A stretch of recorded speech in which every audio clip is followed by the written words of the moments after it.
ఈ రోజు మనం ఒక్క విషయం గుర్తుపెట్టుకోవాల్సిన అవసరం ఉంది.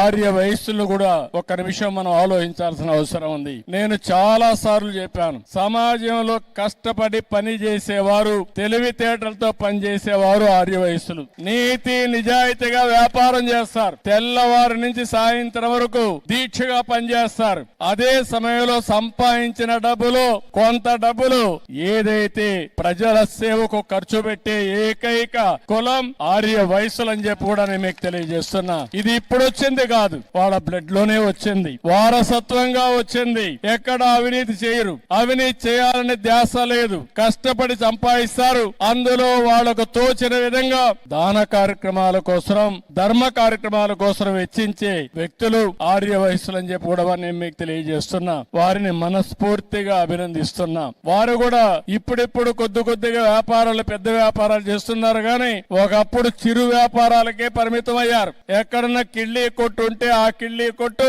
ఆర్య వసూలు తప్ప వేరే వాళ్ళది కాదు. అన్ని కొట్టులు వేరే ఉండేటివి. ఇప్పుడిప్పుడు కొద్దిగా ఆ కిరాణా కొట్లు కూడా వేరే వాళ్ళు పెట్టేసే పరిస్థితికి వచ్చారు. కాబట్టి ఇవన్నీ కూడా మల్టీ ఛానల్స్ వస్తున్నాయి, మార్ట్లు చేస్తున్నాయి, షాపింగ్ మాల్స్ వస్తున్నాయి, అనేక ఇది వచ్చాయి. కానీ ఎన్నో సార్లు చెప్పాను, అందుకే ఆర్య వయసుల కోసం ఒక కార్పొరేషన్ పెట్టి మీ తెలివితేటలు ఉపయోగించి మిమ్మల్ని కూడా వ్యాపారస్తులుగా తయారు చేయాలని తెలుగుదేశం పార్టీ ముందుకు వచ్చామని చెప్పి కూడా నేను మీకు తెలియజేస్తున్నా. భవిష్యత్తులో ఇంకా ఎక్కువ చేస్తాం. కన్యకా పరమేశ్వరి తల్లి మనకు అండగా ఉంటుంది, ఆ ఆశీస్సులు ఉంటాయి. తప్పకుండా మీ అందరికి న్యాయం జరుగుతుంది. 2600 ఏళ్ల క్రితం ఈ తల్లి చరిత్ర అందరం కూడా ఒకసారి స్మరించుకోవాల్సిన అవసరం ఉంది. ఒకసారి ఆ చరిత్ర తెలిస్తే మనం కూడా త్యాగాలకు ఏ విధంగా విలువిస్తామో అర్థం అవుతుంది. ఇక్కడే మీరు చూస్తే 2600 సంవత్సరాల కంటే ముందు పెనుగొండ పాలకులు ఆర్య వయస్సులైన కుసుమ శ్రేష్ఠి, కుసుమాంబ దంపతులకి పుట్టిన కుమార్తె వాసవి కన్యకా పరమేశ్వరి. ఆ తల్లిని చూస్తే భగవంతుడు ఆశీస్సులతో పుట్టినటువంటి తల్లి, కలియుగ దేవత కన్యకా పరమేశ్వరి అని చెప్పి కూడా మీకు తెలియజేస్తున్నా. దేవుణ్ణి చూసినప్పుడు ఒక వరం ఇచ్చాడు. ఆ వరం ప్రకారమే ఆమె ఇక్కడ పుట్టింది. పుట్టడమే కాదు, గుణవంతురాలు, తెలివైనది, సమాజం పట్ల అత్యంత బాధ్యత కలిగినటువంటి వ్యక్తిగా పుట్టుకతోనే లక్షణాలతో పుట్టి ఆవిడ పెరిగే పరిస్థితికి వచ్చింది. అలాంటి ఆడబిడ్డ ఆ రోజుట్లోనే రాజమహేంద్రవరాన్ని పరిపాలించే విష్ణువర్ధుడని రాజు పక్కనే పరిపాలించేవాడు. ఈవిడ గుణగణాలు తెలుసుకుని ఆయన ఈవిడ్ని పెళ్లి చేసుకోవాలని వాళ్ళ తండ్రితో సంప్రదించే పరిస్థితికి వస్తారు. కానీ ఆ రోజు చూస్తే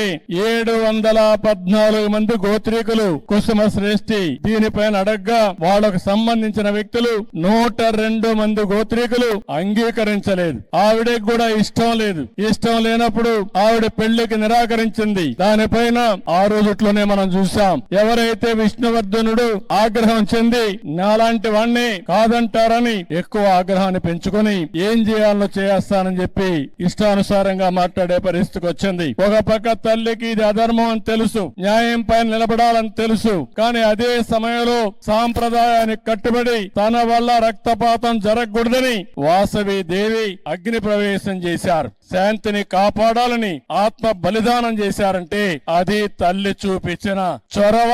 2600 సంవత్సరాల కంటే ముందు ఆవిడతో 102 మంది గోత్రీకులు కూడా ఆత్మార్పణ చేశారు. అంటే మనందరం గుర్తుపెట్టుకోవాల్సింది, ఆ రోజుట్లోనే యుద్ధాలు జరిగేటివి, రక్తపాతం చిందించేవాళ్లు. కానీ ఒకే నిర్ణయం చేసి నా వల్ల సమాజానికి ఎక్కడ కూడా హింస రాకూడదు, ఎవరికి కూడా ఇబ్బంది కలగకూడదని ఆ దేవి ఆ రోజు ఆత్మార్పణ చేసే పరిస్థితి వచ్చింది. ఆ తర్వాత మీరు చూస్తే మహిషాసుర మర్దిని ఆలయంలో అమ్మవారి రూపంలో వాసవి దేవి దర్శనమిస్తే అక్కడి నుంచి వాసవి కన్యకా పరమేశ్వర అమ్మవారి దేవాలయంగా అమ్మవారిని ఆర్యవసులు దేవతగా కొలిసే పరిస్థితికి వచ్చారు.